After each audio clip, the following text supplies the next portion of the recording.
이런 어려운 상황에서 이제 수가 협상을 하려고 하니까 저도 마음이 무겁고 여러 가지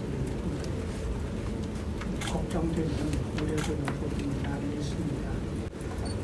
이 국민들의 이제 보험료 부담도 문제이고 또 작년에 코로나로 많은 피해를 보시게 된 우리 의료 보건 의학 인들도 어려운 점이 참 많으실 것으로 생각이 되어서 합리적인 균형점을 찾아가느냐 하는 것이 관건이 되겠는데 그 균형점이라는 게 어려운 균형점이 있습니다. 우리 모두가 가입자, 보험자, 그리고 공급자 모두가 다 상생의 파트너십을 가지고 서로의 어려움을 이해해가면서 서로 합리적인 논의와 양보를 통해서 좋은 결과를 얻을 수 있기를 바라겠습니다. 작년에도 말씀을 드렸지만 작년에도 코로나 이 팬데믹 상황이 많이 진행된 상황에서 작년 1년 전 오늘 이 자리 같은 자리를 하였었습니다. 그 당시에도 우리 의학 단체장들은 이런 팬데믹 상황에서 국민들도 힘들고 또 정부도 힘들고 또 우리 의료인도 힘들고 그렇지만 이 코로나가 퍼지지 않고 빨리 종식되게 하기 위해서 우리 의료인들은 희생을 마다하지 않고 열심히 방역의 최전선에서 일해 왔습니다. 그러나 그 수가 협상의 결과는 참담하기 그지 없었습니다. 그리고 그 이후에도 우리 치과의사협회 자체의 조사 결과도 나왔습니다만은 진료 수입의 25% 감소, 환자 내원 수의 23%의 감소 이런 데이터로서 나와 있습니다. 동네 의원, 동네 치과가 지금 무너지고 있고 파탄 지경에 이르르고 있습니다.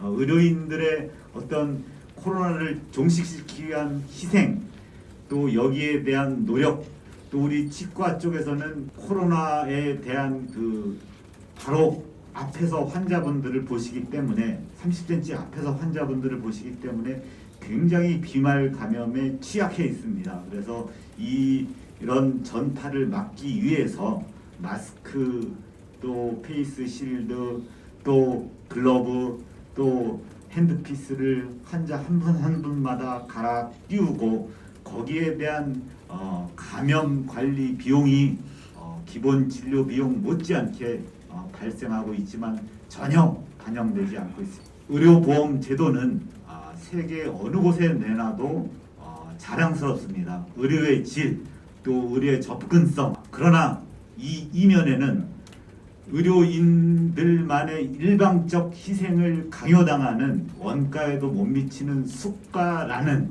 그런 그늘 속에서 우리가 외형적으로만 국민건강보험제도가 자랑스러운 거지 여기에 대해서는 정부에서도 이 잘된 보험제도를 의료인의 희생만 강요하지 마시고 적극적인 정부 지원책이 있으셔야 우리 의료인도 계속 이 코로나 최전선에서 더욱 힘내서 일할 수 있고 작년에 전혀 반영되지 못한 그런 실망스러운 결과가 올해에도 다시 반복된다면 저희들은 더 이상 버틸 힘이 없습니다. 저희 의료인들은 더더욱 힘듭니다. 그래서 정부의 지원 또 이 밴드 여기에 대해서 이번만큼은 부디 우리 의료인들의 희생 또 더 이상 버틸 힘이 없는 어떤 파탄 지경에 있는 폐업이 속수라고 그러면 의료가 무너집니다.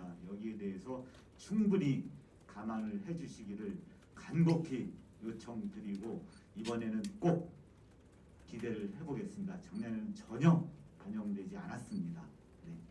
우리나라 건보 국고 지원액이 선진국 수준인 30% 이상은 되지 못할지라도 국민건강보험법에서 정하고 있는 20% 수준은 지켜야 되지 않겠습니까? 존경하는 김용익 국민건강보험공단 이사장님, 매년 이루어지고 있는 건강보험 수가협상과 계약이 올해부터는 부디 요식행위가 되지 않고 실질적인 협상과 계약이 되도록 국민건강 수호와 보건산업 발전이라는 좀 더 창의적 관점에서 함께 노력해 주시기를 간곡히 부탁드립니다. 저희 이제 병원들도 우리 병원에 있는 의료기관이나 의료진들 모두에게 조금 더 힘내서 이 어려운 국가적 난제를 해결을 하자고 이제 요구를 할 겁니다. 이렇게 할 때 그래도 우리 의료기관과 의료기관에 종사하는 분들이 좀 용기도 좀 갖고 그 다음에 좀 위로도 받는다 아니면 좀 격려를 받았다 이런 느낌이 될 수 있도록 물론 수가 그거 조금 몇 프로 올라간다고 크게 대세가 영향이 되는 건 아닙니다만은 그래도 사기에는 상당한 영향을 줄 것이라고 생각을 합니다. 특히 저희 한의과 같은 경우는 작년 코로나 여파로 인해서 공단에서도 통계를 가지고 계시겠지만은 역성장을 했습니다. 마이너스 2.6%로 총 한의 진료비가 감소를 하게 됐습니다.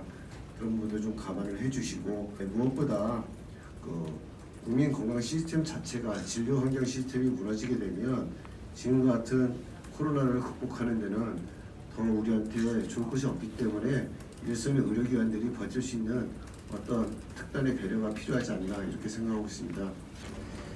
2019년도 전체 유형 그리고 공급자 전체 유형의 행위료 증가율이 12.4%였습니다. 근데 작년은 2020년은 0.6%입니다. 그 중에 이제 약국은 훨씬 심각합니다. 병원 의원이 2.3, 0.5 증가하고 치과가 1.3, 2.5 이렇게 줄었는데 약국은 7.7% 감소를 했습니다. 행위료 감소폭이 너무 크고 조제 건수도 2019년도 대비해서 15.08%가 감소를 했습니다. 이 코로나19 상황에서 약국이 입고 있는 타격이 너무 크다. 약국은 어떻게 보면은 이 처방 건수하고 조제료 수입의 모든 게 달려 있습니다. 그래서 그런 부분에 여러 가지 상황들을 좀 고려해 주십사라는 부탁 말씀을 올리고 싶습니다. 저희는 또 현장에서 코로나 시대로 인해서 저희 그 조산원들이 많지는 않지만 산모들이 병원에 가서 출산을 하는 걸 원치 않기 때문에 저희가 집으로 찾아다니면서 지금 출산을 하고 있습니다. 그래서 가정 출산 수가가 지금 정해져 있지 않는 상태에서 집에 가서 이제 해주는 수가를 저희가 충분히 받지 못하고 있고 그래서 그런 걸로 저희가 일조를 지금 하고 있습니다. 그래서 그런 어려운 점 참조를 해주셨으면 좋겠고요.